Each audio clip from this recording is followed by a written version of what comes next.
حكايات فرجة هي سلسلة مش متصلة من فيديوهات قصيرة، واللي فيها هنحكي لكم حكاية صغيرة نتعلم منها حاجة مفيدة أو ناخد منها عبرة تغير فينا عاداتنا وأفكارنا للأحسن.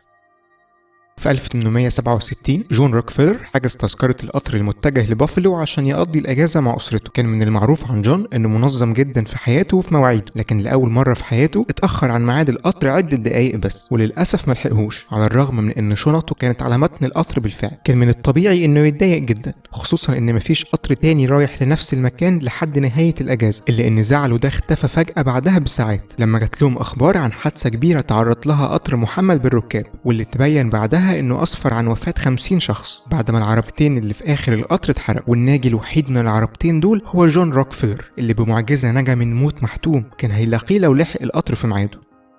في 2001 إنريكي ويلسون اللاعب في فريق البيسبول الشهير يانكيز قرر انه هيزور اهله في موطنه الاصلي مباشرة بعد المباراة النهائية، واللي كان بلا شك هيكسبها بسهولة بسبب ان الفريق في الوقت ده كان اقوى فريق بيسبول موجود على الساحة. ويلسون جهز كل حاجة ورتب تفاصيل سفره كلها وراح المباراة وهو مستنيها تخلص بفارغ الصبر علشان يزور اهله، ولكن حصل اللي محدش كان متوقعه. اليانكيز خسروا المباراة، الامر اللي مش بس كان صدمة لويلسون بس كمان مفاجأة لكل مشجعين البيسبول في العالم. ويلسون روح بيته وهو متضايق جدا لان سفره لموطنه كان مترتب على انهم يكسبوا الماتش ده، لكنه صحي تاني يوم على خبر مقتل كل اللي كانوا على متن الطائرة بلا استثناء بسبب عطل في المحرك، واللي كان عددهم 260 شخص وكانوا ممكن يبقوا 261 لو اليانكيز كسبوا المباراة.